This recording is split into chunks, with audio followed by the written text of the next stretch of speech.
दिखती है मुझे।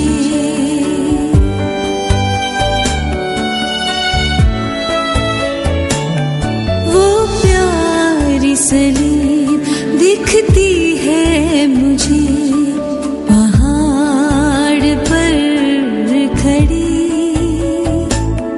कि मसीह ने नदामत उठा मेरे लिए जान दी। वो प्यारी सलीब दिखती है मुझे,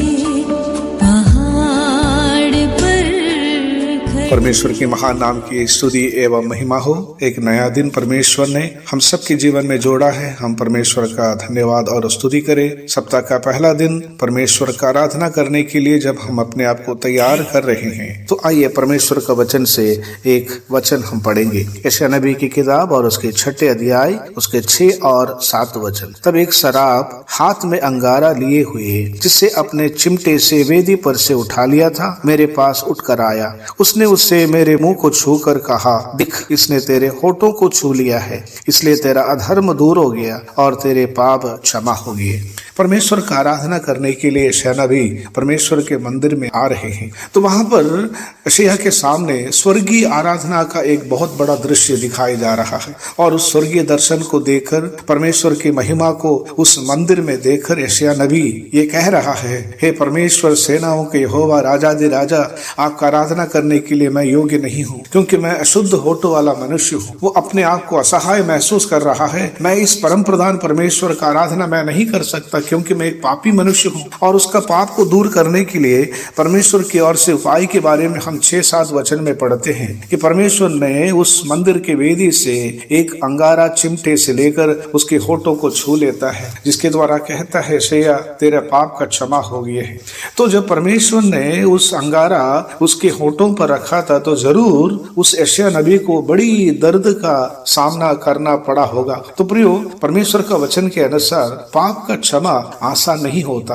पाप का क्षमा के लिए उस व्यक्ति को बड़ी दर्द का सामना करना पड़ता है। पुराना नियम के इतिहासों को अगर देखें, तो पाप का क्षमा के लिए परमेश्वर ने विधि ठहराई है कि पाप किया हुआ मनुष्य या उसके बदले में और कोई मृत्यु या उस दर्द का सामना उसे करना पड़ता है। यह परमेश्वर का नियम था। यशायाह नबी की किताब उसके 53 अध्याय में अगर हम आएंगे, तो वहां पर हम सारे मानव का पाप को दूर करने के लिए, सारे मानव जाति के लिए एक व्यक्ति दुख को और दर्द को सहते हुए हम वहां पर पढ़ते हैं।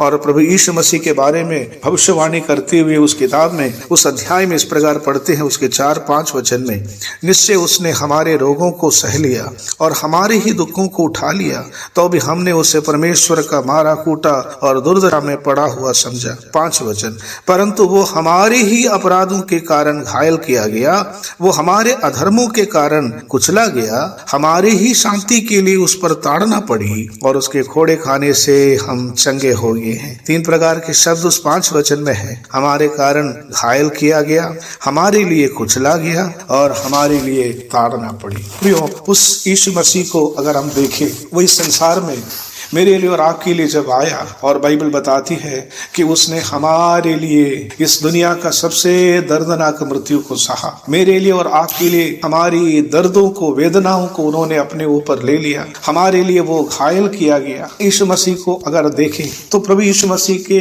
उन 5 घावों को हम बाइबल में देखते हैं। 5 घावों को हम यीशु मसीह के शरीर में देखते हैं, और साथ ही साथ प्रभु यीशु मसीह 5 प्रकार से हमारे लिए दर्द सहा, इस प्रकार के बारे में भी हम लोग बाइबल में पढ़ते हैं। अगर उन 5 दर्दों को देखें, सबसे पहला दर्द है उनके शरीर में देखा जाने वाला सबसे पहला दर्द है छेद के द्वारा किया गया दर्द।